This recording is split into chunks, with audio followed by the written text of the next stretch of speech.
বিদ্যুৎ না থাকার কারণে আমাদের অনেক কষ্ট হচ্ছে, রোগীদের ভোগান্তি হচ্ছে। বিদ্যুতের জন্য যে পরীক্ষা নিরীক্ষা করাতে পারতেছে না, ওনারা গর্ভবতী মহিলারা ওনারা বাসায় ফেরত যাচ্ছে, তো কষ্ট হচ্ছে না, ভোগান্তি তো অনেক হচ্ছে।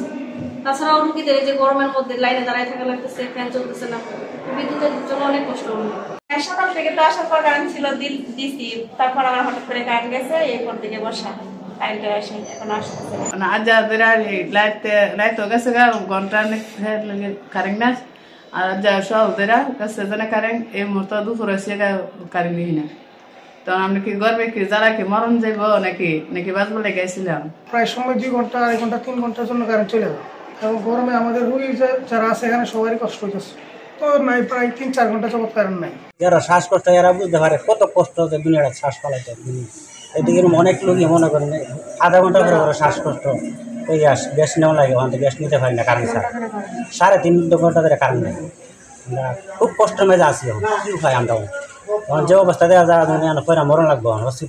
হসপিটালে মানুষের জান বাঁচাই, তো হসপিটাল পয়রা মরতেই। সব মশার বিরুদ্ধে সুরক্ষা দিতে এলো বসুন্ধরা এক্সট্রিম অ্যারোসল, মশার বিরুদ্ধে এক্সট্রিম সুরক্ষা। ঘন্টা ধরে কারেন্ট নাই, এখন আমার স্বামীর অনেক কষ্ট আছে, টচ্চানা করতেছে, কইতাছে বাইরে যাইতো গা, মরলে বাইরে গিয়ে মরতো। হসপিটাল থেকে যদি অন্যান্য মরণ লাগে তো হসপিটাল কি লিখে দিচ্ছি, হসপিটালে আয়ও তো কোনো উপকার হইতাছি না। এলে আধা ঘন্টা পর পরে গ্যাস দন লাগে, আর 3 ঘন্টা 3.5 ঘন্টা ধরে কারেন্ট নাই। স্বাস্থ্য অধিদপ্তরের ডিজি মহোদয় অঙ্গীকারাবদ্ধ হচ্ছে যে তারা খুব শীঘ্রই এটাকে পরিশোধ করবো, যার ফলশ্রুতিতে উদ্বোধন কর্তৃপক্ষের নির্দেশে আবার পুনরায় আবার সংযোগ। আজকে সকাল 9টা থেকে 10টা এই টাইমের মধ্যে হঠাৎ করে আমাদের এখানে যে বিদ্যুতের লাইন সেটাকে বিচ্ছিন্ন করে দেয়, যার কারণে আমরা আসলে অনেক ভোগান্তির মধ্যে পড়ি।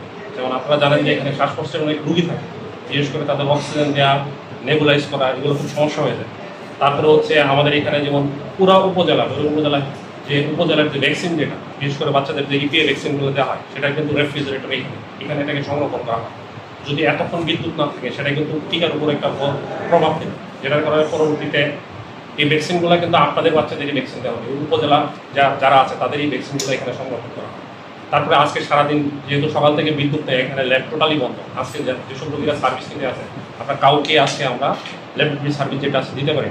আজকে আমাদের সিজারের শিডিউল ছিল, সেটাও বিবর্ত হয়ে গেছে। আমরা সিজার আজকে অপারেশন আমরা করতে পারি, কারণ যেহেতু বিদ্যুৎ এই সমস্যাগুলো হচ্ছে। তো সকাল থেকে আমরা বিভিন্নভাবে স্যারের সাথে যোগাযোগ করেছি, আমাদের উদ্বোধন স্যারদের সাথে যোগাযোগ করেছি। যোগাযোগ করার পর অনেকটাই কিন্তু আগে আমাদের এখানে লাইনটা পাওয়া গিয়েছে, যার কারণে আসলে অনেকগুলো ক্ষতি হয়ে গেছে। বিশেষ করে শ্বাসকষ্টের রোগী, ভ্যাকসিন, ল্যাবরেটরির যে ল্যাবের সেবা, প্লাস হচ্ছে আমাদের যে এখানে সিজারের যে রোগীগুলো ছিল, সবগুলো আজকে এগুলো বিঘ্নিত হয়েছে। এবং আমাদের জানেন যে এখানে হসপিটালটা অটোমেশনের মাধ্যমে সম্পন্ন হয়, সেগুলো ইলেকট্রিক যত কিছু আছে তথ্যগুলো কিন্তু অটোমেশনের মাধ্যমে সম্পন্ন হয়, তো সেটার কার্যক্রম আছে বিঘ্নিত।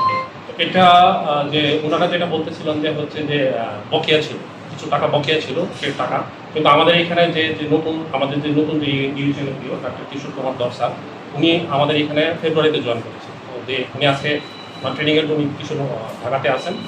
তো উনি আসার পরে হচ্ছে উনি যোগাযোগ করে বরাদ্দ নিয়ে এসেছেন, প্রায় 14 লাখ টাকার মতো বরাদ্দ করে 4 মাসে নিয়ে আসা হয়েছে। তো নেক্সট যে বরাদ্দগুলো কিছু টাকা যেগুলো বকে আছে, সেটাকে আমরা ওনারা বলেছিলেন যে নেক্সট অর্থ বছরে আনা হবে, কিন্তু ওনারা তার আগে আমাদের এখানে একটা বিচ্ছিন্ন